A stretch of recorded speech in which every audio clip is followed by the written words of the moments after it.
Welcome all to today's ASRG World Webinar.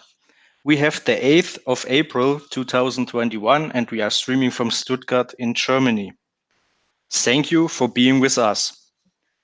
First of all, let me briefly introduce myself. My name is Sven Schran and I'm coordinating with ASRG our European locations. ASRG is now more than 3.5 years old and I joined a bit more than 2 years ago.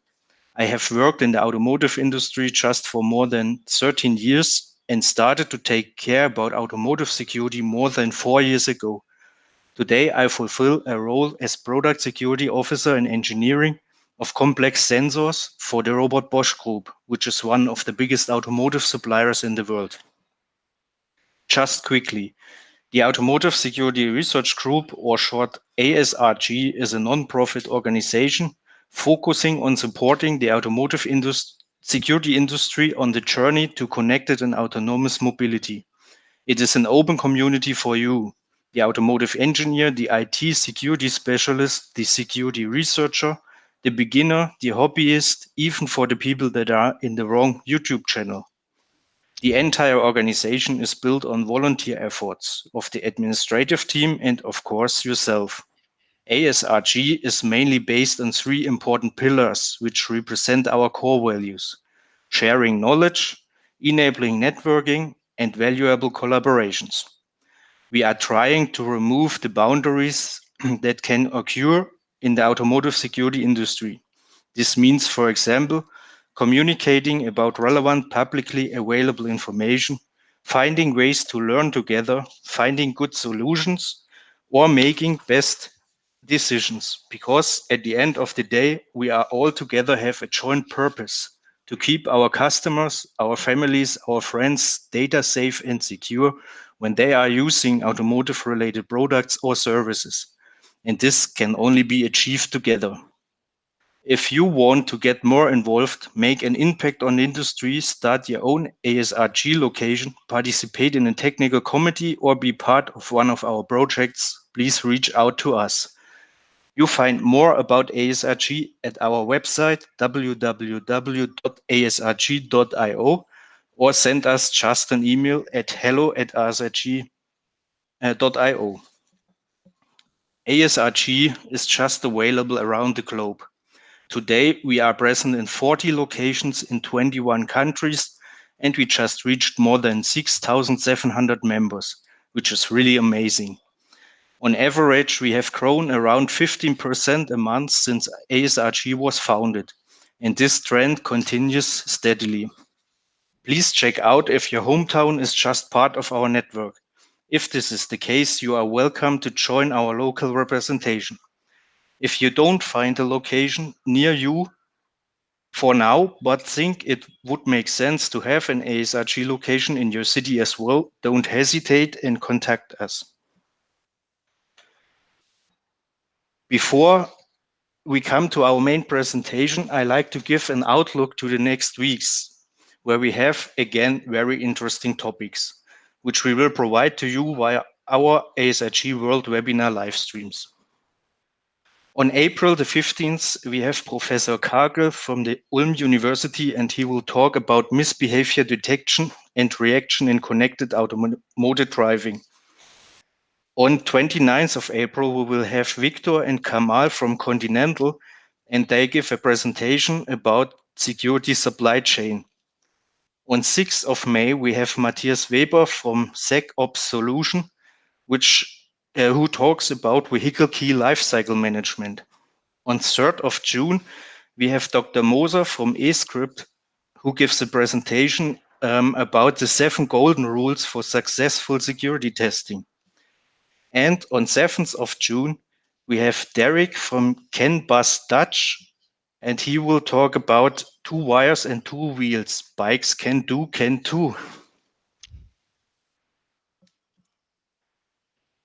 If you think you have a topic as well which is related to security and automotive and you would like to present it to our community, please contact us with your idea via cfp@asrg.io. For now, it is enough from my side, and I don't want to keep you tortured anymore because I'm sure you are waiting very curious for our main presentation. Like every time, in case you have questions during the presentation, please write it in the chat window. After the main part, we will have a Q&A session where we will ask Ken.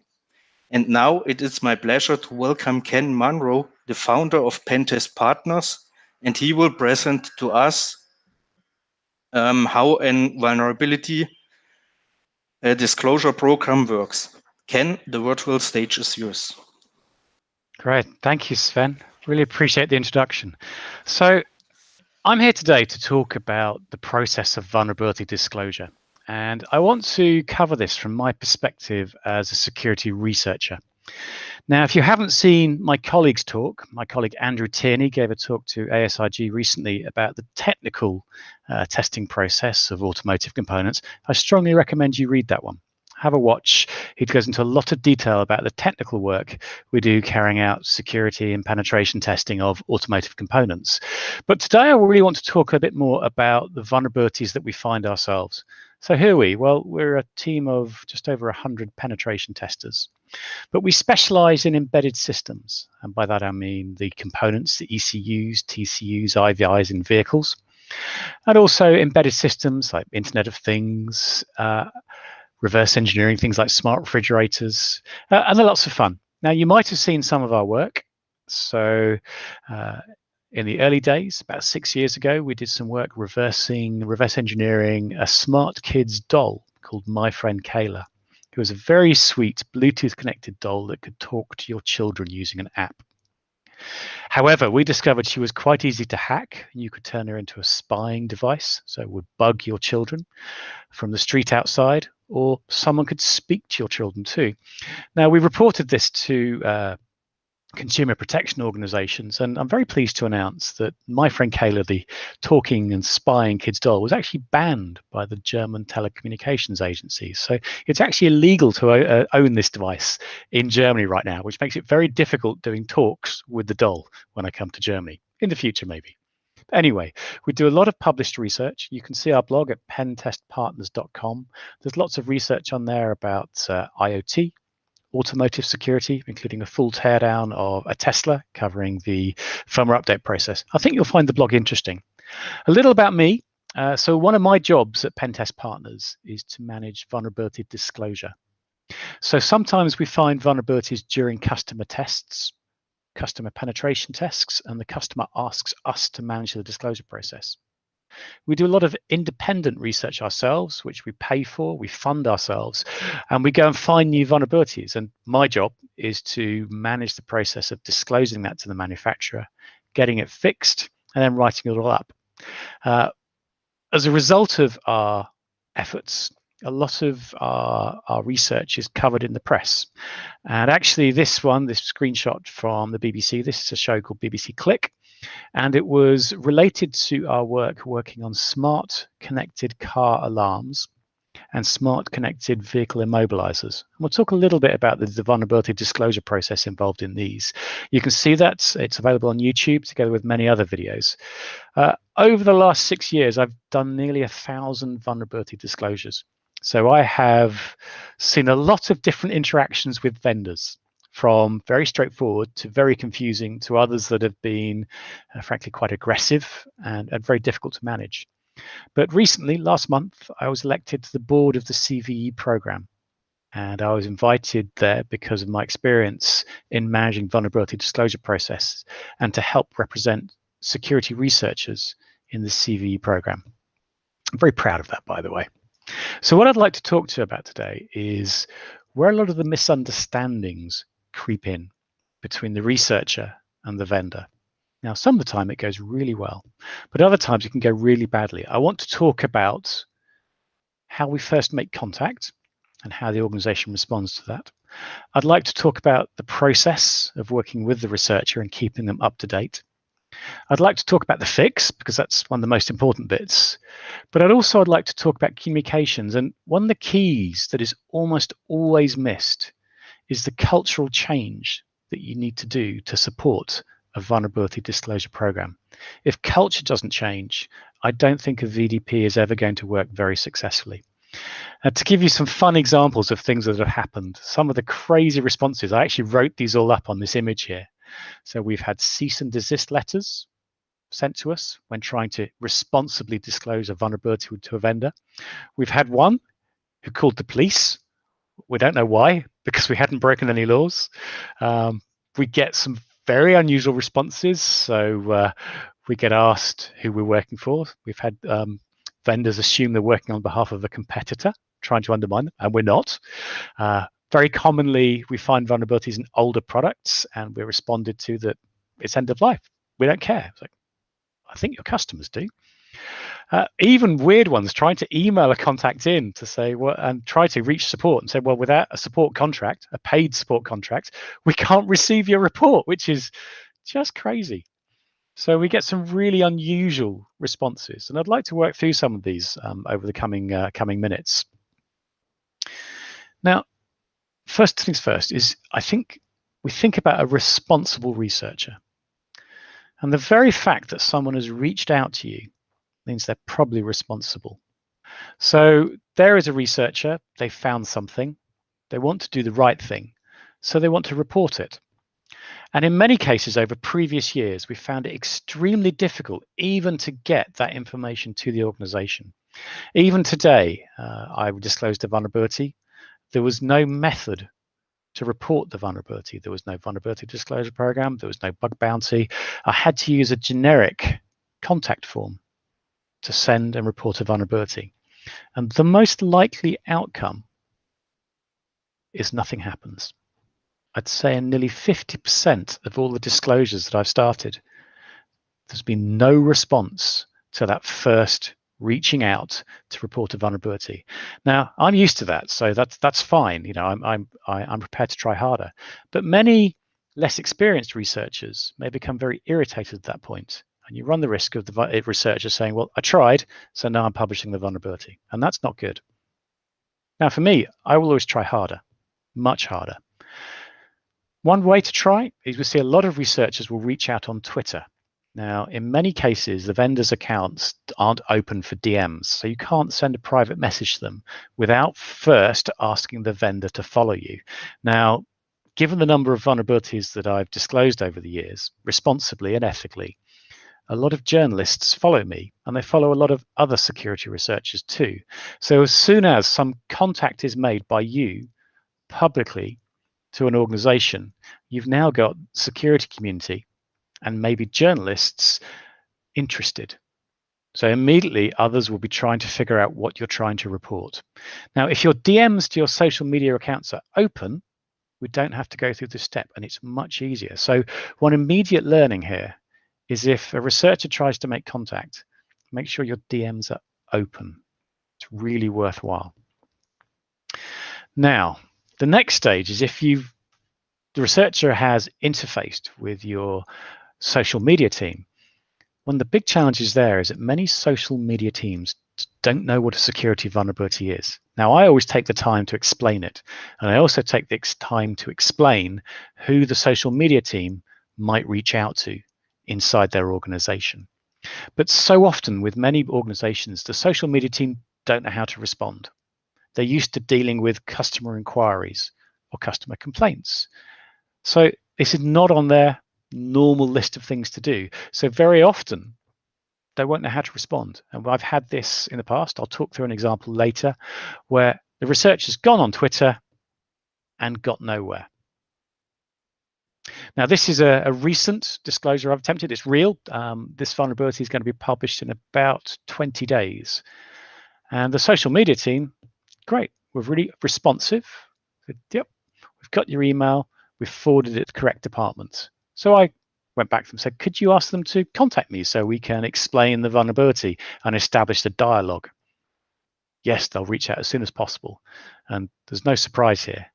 I've had no response to this, despite chasing. So here we have a really bad start. The social media team are trying to become a barrier. That doesn't work. It just irritates the researcher. Now, I'm responsible, so I'm going to do everything I can to report the vulnerability professionally and ethically. But a lot of researchers don't have the same ethical standards as others. So We just were shouting into a big black hole. I personally like LinkedIn for getting hold of organizations. Now, one of the challenges with LinkedIn is if your profile allows private messages to be sent to you, I can very quickly identify people in the organization who have responsibility for cybersecurity. And this is good. It means I can get very quickly into the product security team or the people responsible for dealing with security incidents. I don't have to worry about social media.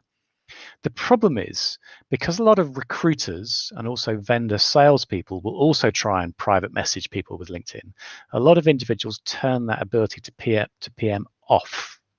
And I've got a great example here. So this is a disclosure I did a couple of years ago, and it was to an organization called Directed.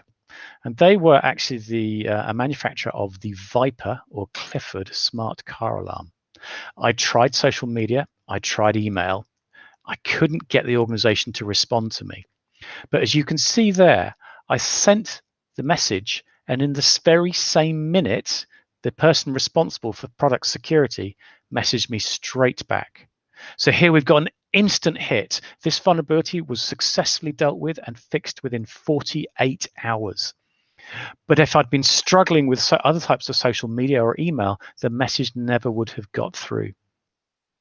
The other benefit, of course, is that LinkedIn, I don't need to contact you publicly, so you don't have the risk of journalists and other hackers and cybersecurity researchers working. So this was a really good, successful story. But another one, so for example, the Twitter interaction I showed you in the previous slide, that organization, I've tried to get hold of them over LinkedIn, I've tried all of the execs, I've tried the investment partners, and none of them will take private messages, and none of them have responded to my connection requests. What more can I do? So to make it really simple, there's one really simple trick you can apply, security.text. And this is your way of advertising to the world, to security researchers, how you want to be contacted with vulnerability reports. Security.text. There is ours on our own website. We've only had one vulnerability and it was false positive, but it makes it very, very easy for researchers to get hold of. I'd also recommend you publish a vulnerability disclosure program page with those very same things. You might choose at that point to publish a PKI key so that people can encrypt their communications to you. But something that's really important here is there's always a chance that the researcher, no matter how hard they try, don't come through the security communication mechanism you intend. What if they contact someone else? And I've had cases, and I'll show you examples in a minute, where I had to resort to private messaging the chief executive, the CEO. It was the only way I could get the organization to wake up and listen. So if it's the only person I can contact, is your chief executive in a position to receive a vulnerability report? Do they know what to do with it? Really, really important you think about this. So let's say I successfully get an email through to your organization. What's the next step? And you would not believe how many organizations fail to do this. The next step is simply to reply. And so often it takes weeks for me to get even the most simple reply and acknowledgement. I've seen a vulnerability involving another smart device where we emailed them, we sent them details of the vulnerability, we had nothing back. I've tried PMing them a month later because I was frustrated. I said, yes, we fixed it. Like, but you didn't tell me. How am I supposed to know? So replying is really important. And this is key. This is really important. Number one, reply immediately, thanking them. It may be that you already have a published bug bounty program. At that point, you should ask. Ask if the researcher would like to submit the bug bounty program. And you need to be prepared that many researchers will not want to use your bug bounty program. Some bug bounty terms will not appeal. So for example, we very rarely use bug bounty programs because we don't want a bug bounty. We're trying to share information with organizations to get them fixed. In many cases, bug bounty researchers will be fine, but others will not, will have terms such as non-disclosure, which they won't like. That's often why we don't use a bug bounty program. So you need to think carefully that it's not just about having a bug bounty program. Make sure you have additional ways of managing that data. Soon as you've responded, ask for details. If it hasn't been sent already, ask for full details to recreate the vulnerability. And another really key point there, this is a great way how not to irritate a researcher, is give them a timeline for your response. Most times we get an email saying back, thank you, we'll get back to you. When? When are you going to get back to me? Even if you don't have an update, go back to the researcher to say that you don't have an update, but do it proactively and do it within 24 to 48 hours. It's really, really important you establish an ongoing dialogue with the researcher. Otherwise, we'll get back to you. Well, do you have my vulnerability? Do you understand my vulnerability? Can you exploit it? What does it affect? How difficult a fix is it for you? When are you going to fix it? How many customers does it affect? All these questions the researcher wants to know to verify they've found something valuable. They've put their time into finding a vulnerability in your systems for free. If you can't recreate the vulnerability, then it's time to ask for more detail. However, there's a trap here. I've had experience working with organizations where it was very obvious that the people I reported the vulnerability hadn't engaged with the right people in the business, and they couldn't recreate a very simple vulnerability. Now, we did the right thing. We created a very simple point-and-click exploit for them, so they could very quickly prove it themselves. But what this said to me is that they hadn't engaged the right people in the business. It was actually a DNS rebinding issue, very straightforward vulnerability, but the product team didn't understand the vulnerability. Now, if they'd escalated that to the right people, someone who dealt with DNS internally with their products, would have been very simple. So just be a little bit careful here that you don't make yourself look weak in the disclosure process. But I'm going to stress again, communicate. Do not leave the researcher guessing. Talk to them, engage with them, interact with them, give them timelines. Now, something else that's very commonly overlooked in a disclosure program is around triage. Now, this is important, and it's very, very commonly overlooked. It's important for you as an organization to understand who the researcher is. You're probably going to have some contact details. They're probably not going to be anonymous. You need to go and do some research to figure out who you're working with. Now, maybe you're unlucky and you've got someone like Tavis Ormandy, who's an amazing researcher, but he's known for being quite tight on vulnerability disclosure and has dropped O-days. He's an amazing researcher I have a huge amount of respect for. Check to see if the researcher is independent or are they part of a business, because there may be an existing policy where they act ethically and responsibly. Are they media savvy? So do they already have significant published coverage? And these all affect how you're going to deal with the researcher. Sometimes you find they're trying to contact you because they're actually after bug bounties but aren't doing a very good job of it. So you see what's called beg bounty, where someone sends a potential vulnerability and asks for money. But it's really important, and it's very commonly left out of the disclosure program, is not assessing who you are dealing with. I am ethical. I am responsible. I want to see the vulnerability fixed, and I will work with you for a long period of time to make sure it goes correctly. But a lot of vulnerability researchers have different morals, different ethics, different standards. Check who you're working with. One of the most frustrating things is silence. It may be that you are working diligently to fix vulnerabilities, but if you don't tell the researcher what you're doing, they're shouting into a black hole, and it can be very, very frustrating. Remember, we've reached out to you with things that we've spent our own time and money on. And it might be that the person we reached out to wasn't the right person and didn't know what to do with it, so ignored it. As a researcher, we have to accept that not every contact goes to the right people. So we'll keep pushing and keep trying, but not every researcher will try that. And as an organization, you need to think carefully that some contacts will go to the wrong people. Even though you said, hey, I want to be contacted here, sometimes it goes to the wrong place. And I'll give you a good example. So that on the right-hand side is the Fitbit ARIA scale. It's a smart scale, and we found a vulnerability in it that allowed you to recover someone's Wi-Fi key from it. So we started with the support organization. We tried really hard to help the support organization understand the vulnerability and what a vulnerability was and what sort of people in the organization they had to report it to. But they failed. They didn't get it to anyone who acknowledged, and it was quietly dropped. And what was really frustrating is I took these scales to DEF CON and did a talk about them. And at DEF CON, it turned out someone I knew through a friend had just been put in post as the head of product security. And actually, he was incredibly supportive. He apologized because we tried really hard and they felt they'd let themselves down.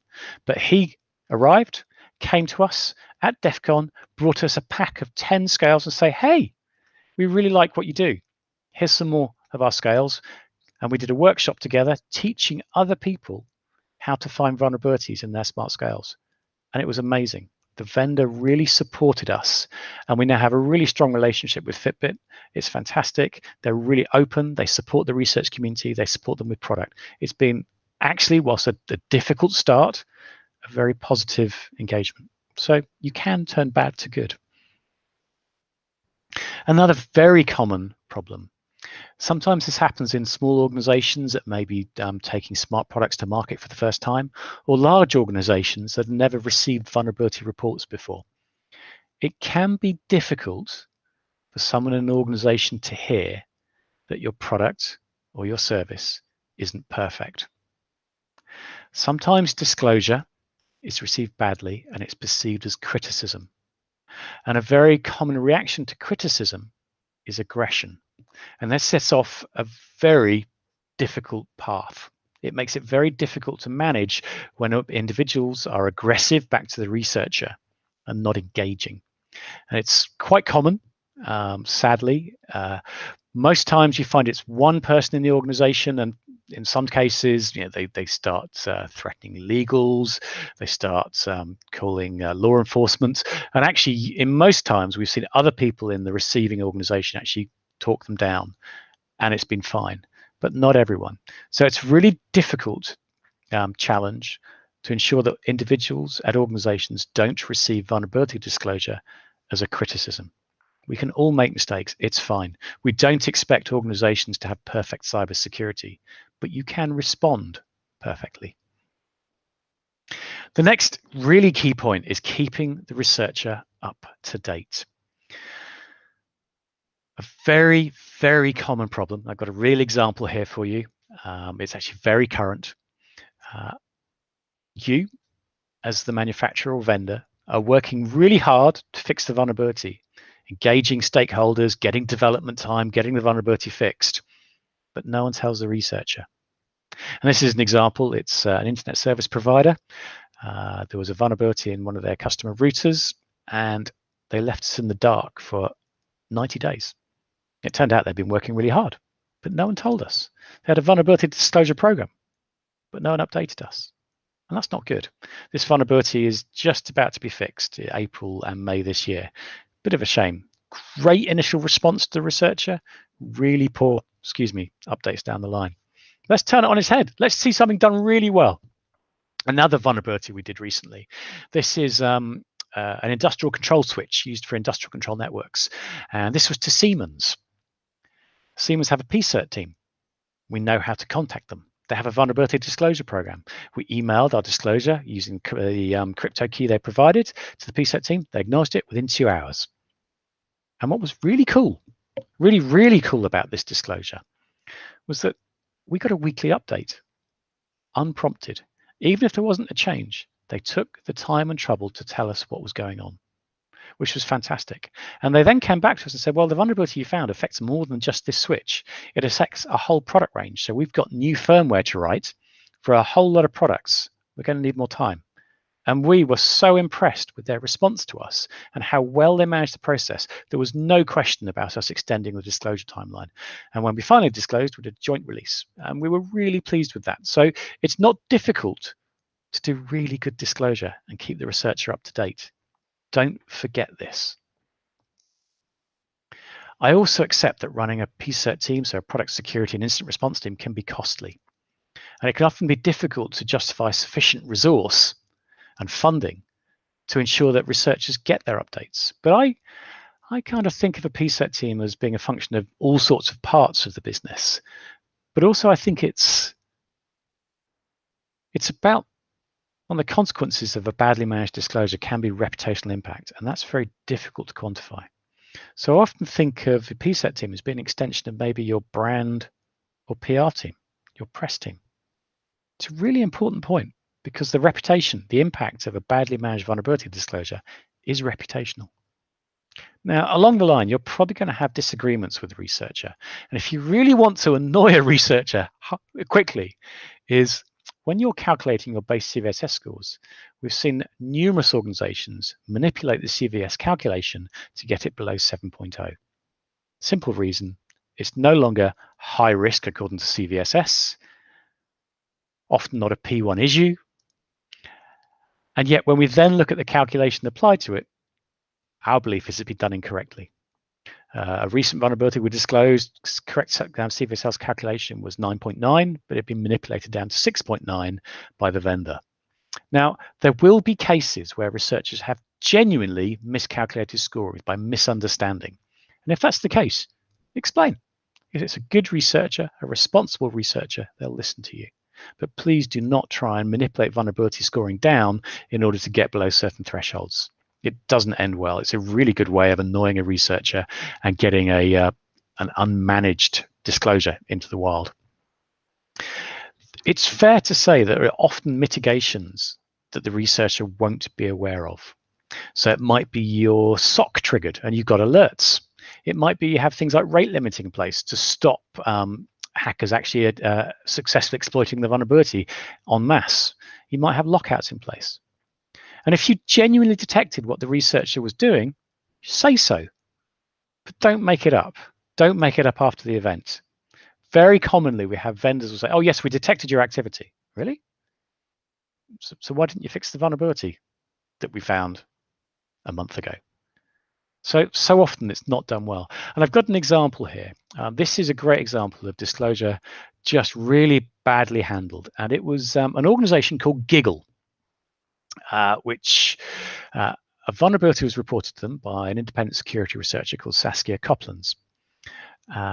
She'd found a vulnerability in their platform and emailed in, and it was ignored as far as she was concerned. So 2 weeks later, she tweeted publicly. And that started a chain of events which resulted in effectively numerous security researchers, lots of journalists, press, tech press, and worse, piling in because the organization was being so combative and so derogatory about so many researchers. It drew huge attention to the case. It was all over Twitter. It was over the tech press. They claimed to have known about the vulnerability and have fixed it before it was reported, which is what this release suggests. The timeline of events that I saw doesn't substantiate that. So whilst this press release they finally put out, drew a line under the event, it created a huge storm of attention and really did no favors to Giggle and their community. So had this been well managed, a simple thank you, vulnerability fixed, a statement to that effect released jointly with the researcher, everybody wins. Customers win, vendor wins, researcher wins. Unfortunately, through the founder of Giggle taking offense, reacting badly, it will end up very, very much worse. Another important area is that of empowerment, and this is commonly overlooked within vulnerability disclosure, is if you have a product security team, you need to ensure they're empowered. And this is really important. So many PSET teams don't have the ability to escalate in the way that you need. So who decides what is a big vulnerability? Who decides what's important to the organization? Who decides how the PSET team gets hold of development resource to fix a vulnerability? Who decides who controls the narrative and the press story? How do they escalate?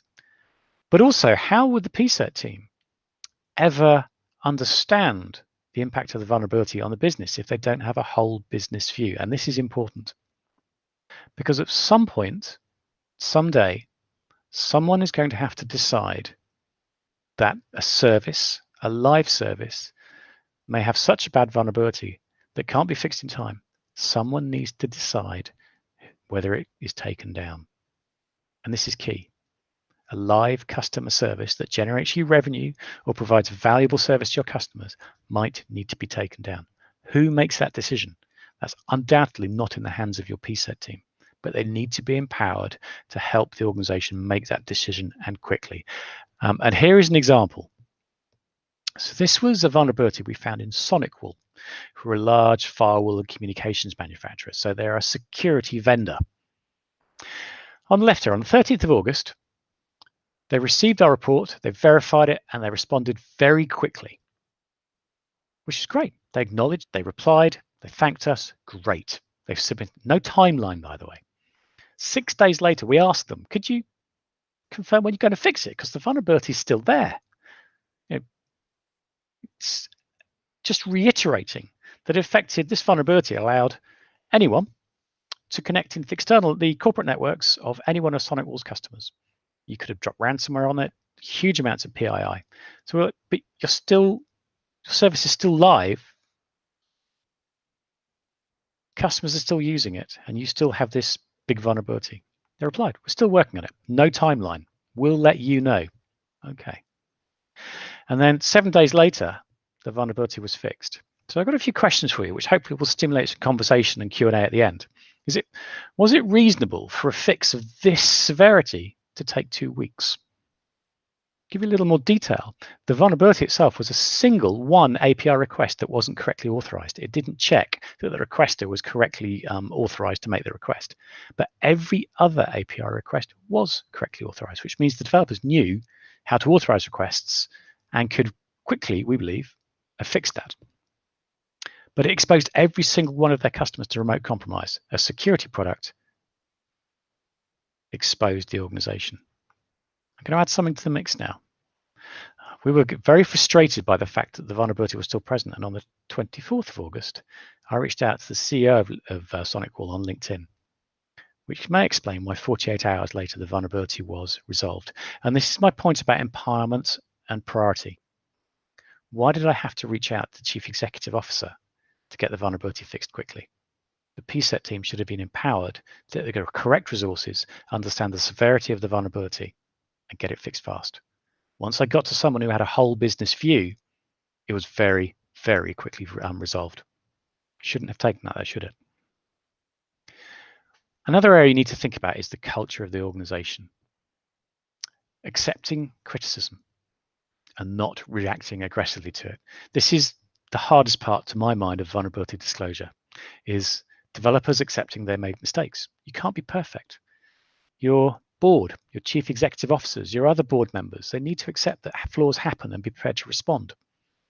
Your press teams, your PR teams, your marketing teams need to learn to find positives around disclosure without playing it down at the same time. And as a point I made earlier, is the PSET team needs to be able to engage across the business. Engage constructively. If you as an organization take the moral high ground, you respond well, you respond perfectly. If there is an unmanaged disclosure of the vulnerability, the story will be about the researcher not doing it right, rather than you not doing it right. Do your bit. Now, here's some contentious stuff. When do you get the lawyers involved? I've been on the other side of this many times. If you're involving lawyers, you need to be very, very careful. Many researchers will be spooked. And the likely result of that is you'll see the vulnerability and the customer data dropped anonymously on the public internet. You need to be very careful here. It's also important to note that laws are different in different territories. You don't know where the researcher is, so you don't know what laws apply to them. You don't know how international law covers it.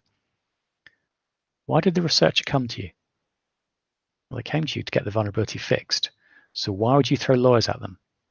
Now, don't get me wrong, there are times to involve lawyers, and I've actually helped organizations engage lawyers at the right time.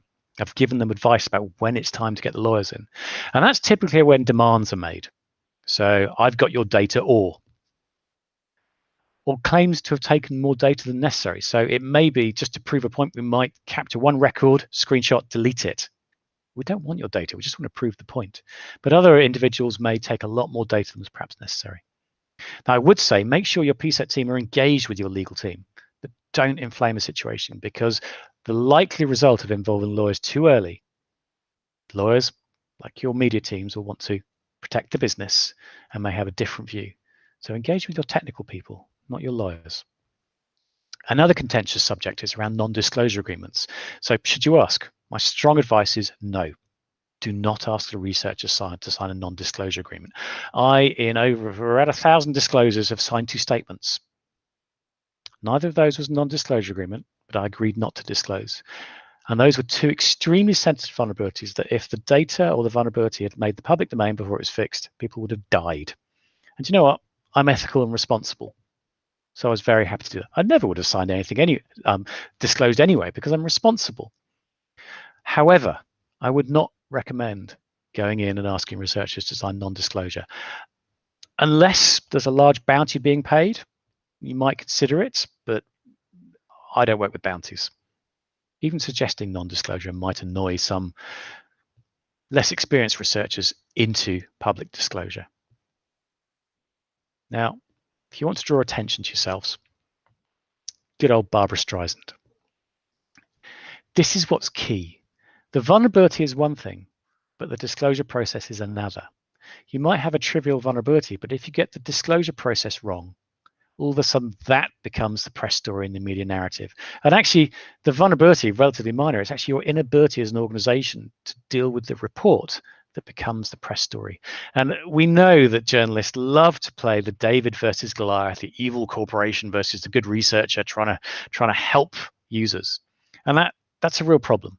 So Barbara Streisand tried to suppress a photograph of her mansion on the coast. It was a photograph taken as part of a coastal erosion program. And by trying to suppress it, it got huge attention.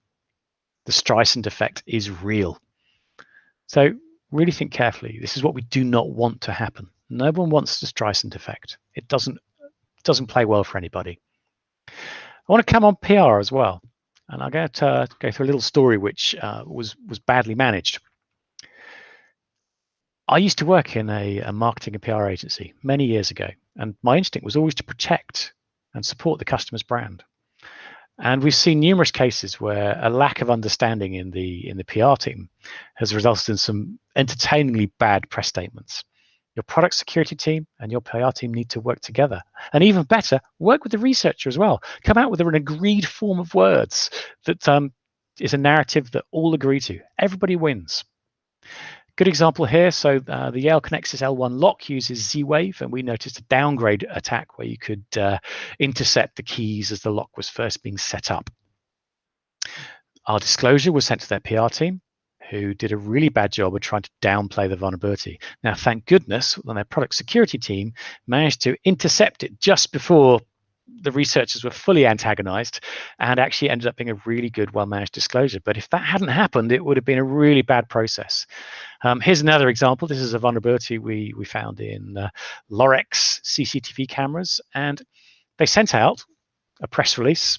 Actually, they just put it on the website. They didn't send it to anyone, really. And they downplayed it by explaining, well, you need to know this, this, this, this, and this. It made it sound like it was virtually impossible to attack. So we modified their release for them for our own purposes and pointed out that this 12-digit randomly generated number was actually leaked in their DNS request, so anyone could find it. You need to know the URL where the stream is. Well, actually, it's just /stream1. Okay. And you need certain software tools, which they gave away for free on their website. So don't try and downplay it. Come up with an agreed form of words. Work with your researcher and be grateful. And this is one I love. I really love. Researchers love swag. Okay, it's not my thing, but many researchers really love swag, whether that's branded mugs, clothing, stickers, whatever. This T-shirt is absolutely amazing. So the Dutch government have a vulnerability disclosure program, and researchers get sent a T-shirt, which they'll wear to cyber conventions, and they love it. So have some swag ready to go. Corporate branded stuff. Proactively go out and get CVEs. The researchers love this. And you might think about this as if the researcher earns your trust by being responsible and ethical, working through the process well with you.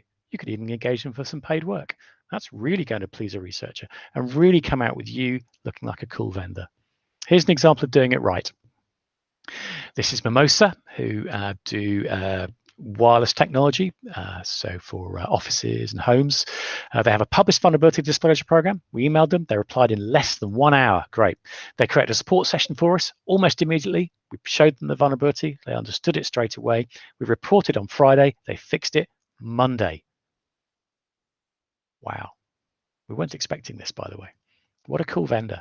Yeah, there was a press story, but it was all about the positive disclosure response. What a cool vendor. So Mimosa protected their customers and worked well and responsibly with the researcher. Now I want to go through an example of doing it really badly. This is quite fun. It's from a few years ago now, and this is the Bitfi cryptocurrency wallet. So it's a hardware crypto wallet, and it was advertised as being unhackable. You might remember this, promoted by a fascinating gentleman called John McAfee, and they promoted a bounty, a bug bounty. They said it was unhackable if you could successfully recover keys from the wallet, effectively a cold boot attack. You could have $100,000. Actually, later on during the program, they upped it to $250,000. We're like, wow, this is cool. So we started interacting with John McAfee on social media, and he's making some amazing, claims about the technology. We think, wow, this is cool.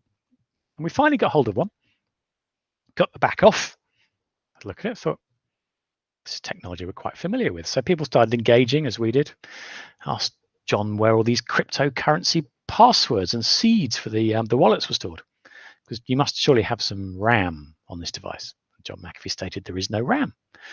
Pointed out, well, what's that? 8 GB RAM chip. Okay, so something doesn't stack up. We're now really interested. And we also pointed out that it looked rather like a cell phone that had been modified to be a crypto wallet.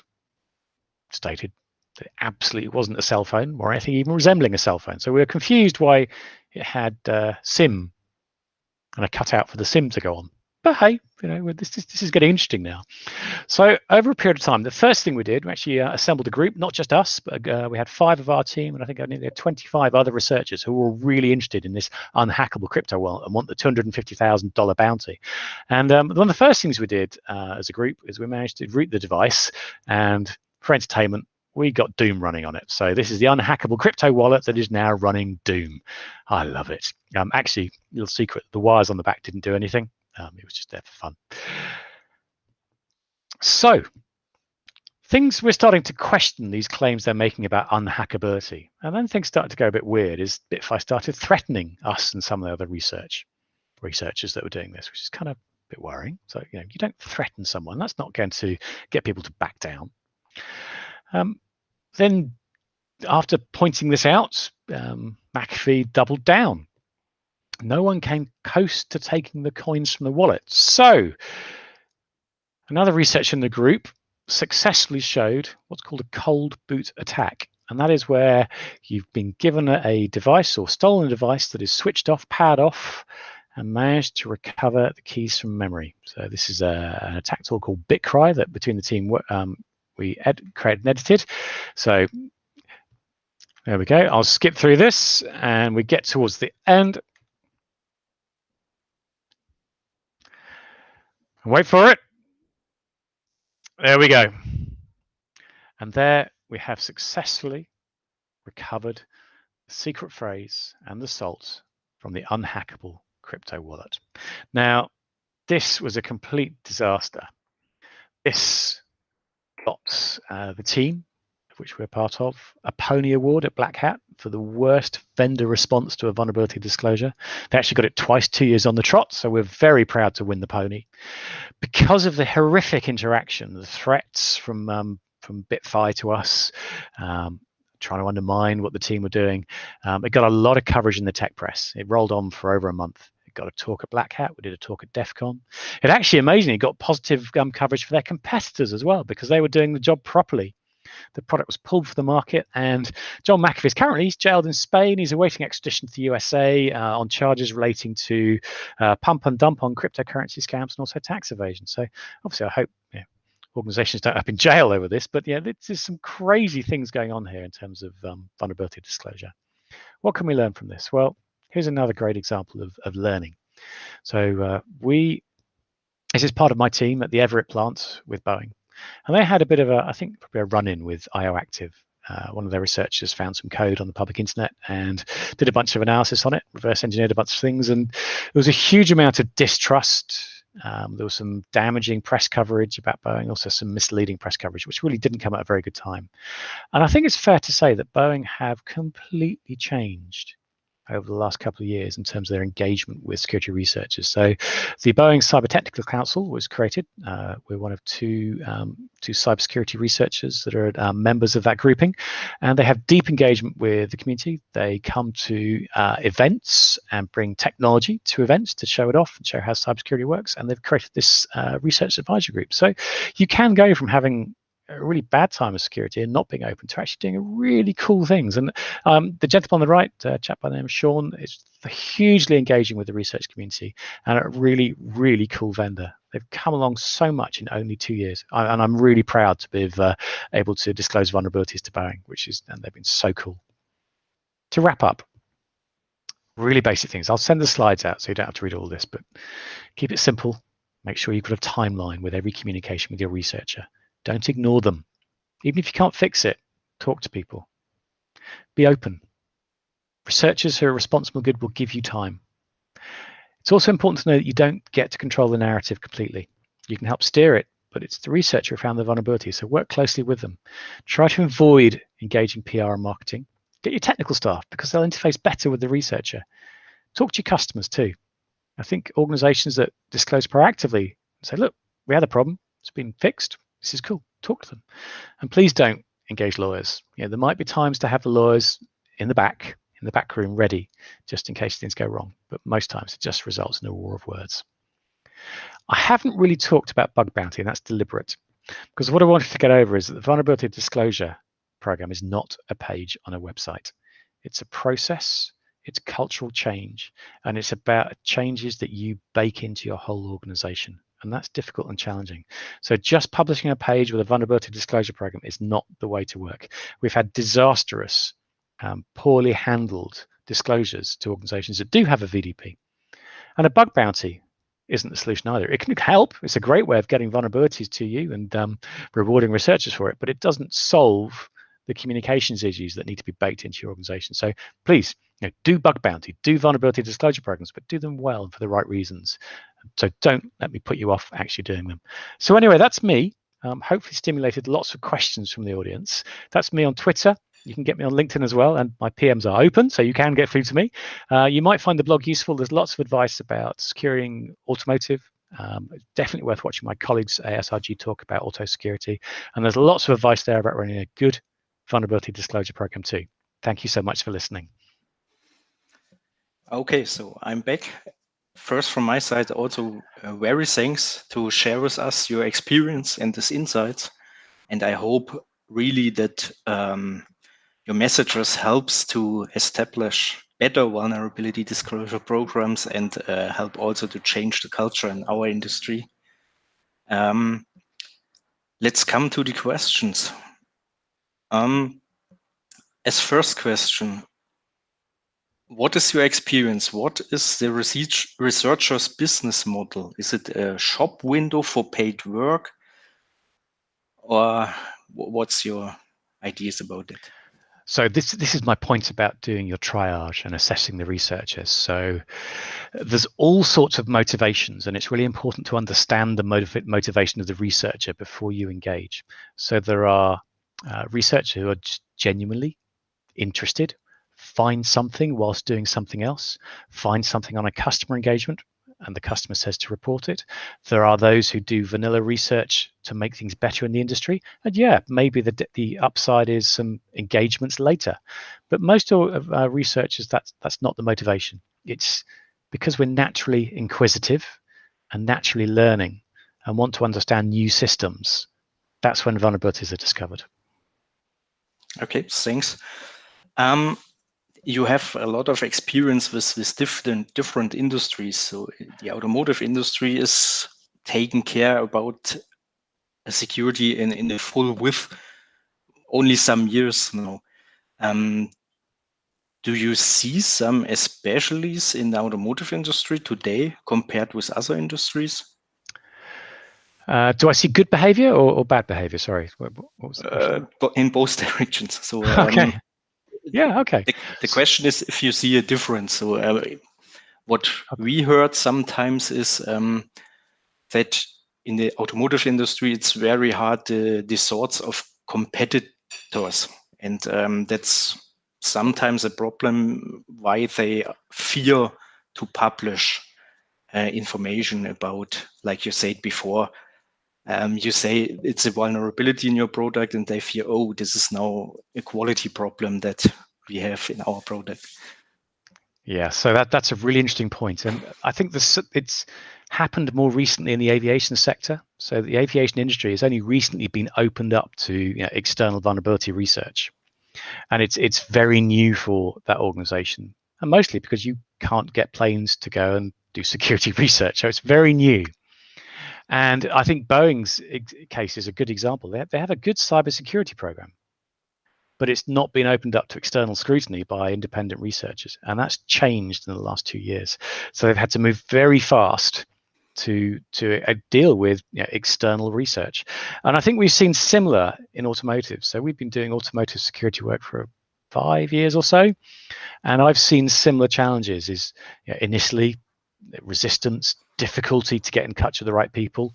And actually now, over the last few years, a big drive towards engaging with security researchers, primarily driven by OEMs. And also we see good behavior at tier ones. But further down the tree in the supply chain, security and interaction with security researchers is less well established. So at the top, it's working well. At the bottom, it's not working so well. Okay, thanks for this as well. We received a question in the automotive industry. If we look on vehicles, for example, we have a lot of components which are built from suppliers.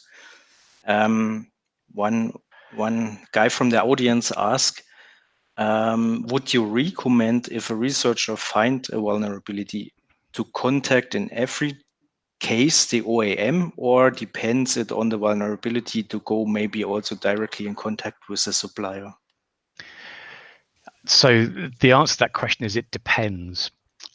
Sometimes, so we have some good relationships with some OEMs. We know the PSET teams. So if we found a vulnerability on a component that was that OEM, we'd probably get in touch with the OEM because they'd be able to get us quickly to the organization involved. So as you go further down the supply chain, it can be more difficult to get to the right people. So I'd encourage any organization, whether you're a service provider to the automotive sector or a component supplier, is establish a vulnerability disclosure program and change culture so you can receive these reports. It shouldn't be necessary for me to have to go to the OEM to get a supplier to listen to me. Okay, thanks for that. Another question is, have you ever used the 0-day initiative? So I know ZDI through my work with the CVE program. So we haven't, no. So we typically will do direct disclosure. We like doing direct disclosure because it keeps it private and confidential. It's usually easier. ZDI do a good job though, so yeah, you can use them. Okay, thanks. Then the next question. Are you aware of numbers that could be used as an argument for return on bug bounty investment for management in order to get a funding? No, but I would strongly recommend a conversation with someone like BugCrowd, for example, who I'm sure will tell you a good story. One of the challenges with automotives, of course, is same with IoT, is you often need hardware components to pass to researchers. So that's often when you'll see private bug bounty programs. Talk to the bug bounty programs, but if anyone wants an introduction, I'll gladly introduce you to BugCrowd, who I like a lot. Okay, thanks for that. Do you have recommendation of any dedicated vulnerability database for the automotive industry? No, I don't know of one. Okay. Okay, then that's all from the audience. I have a final question. What do you think we as ASRG have also the idea to establish a vulnerability disclosure program? But since we don't produce products itself, our idea is to play a role as arbitrator, for example, or to accompany a researcher or finder through the process in case he struggles with it. Would you think that's a good idea, or What's your thoughts about such an approach?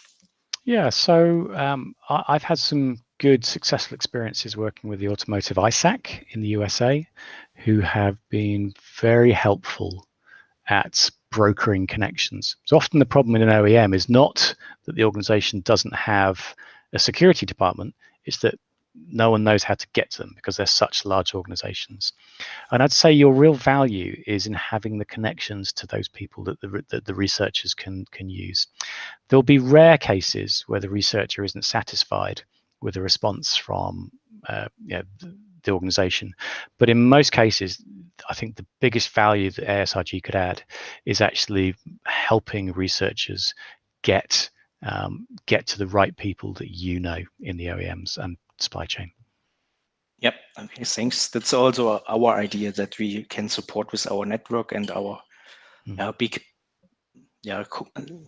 contacts network finally from the industry, because we also got the feedback from some researchers that for some of them it's really hard to find the right place where they can put the information. And then we got also several times the feedback that they don't get answers and so on. Yes, it's very, very common problem, and I think that's great. Is your network of contacts of the right people in the right organizations is really valuable to researchers.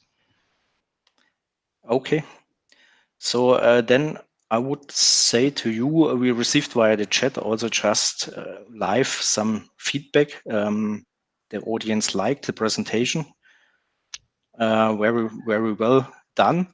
And I would give you the chance to say some final words to the audience now as well. Great. I'd just say is address it, deal with it, get ahead of vulnerability disclosure. Don't be trying to play catch up, because researchers will come to you. They will have vulnerabilities, and if you don't manage that process well, it can end badly for the brand. So get ahead of the process, engage constructively, and have a really good experience of vulnerability disclosure, and everybody wins. You win, your customers win, and the researcher wins. Okay, then from my side to you, Ken, thanks again. Very great presentation. And for me, it's also a very important topic, which needs to have his place in the couple of security processes. And to the audience, also from my side, thanks for participating today. I hope you enjoyed it as well. And I hope we see us again in one of our next presentations. And then goodbye from my side. Until next time. Thank you. Goodbye.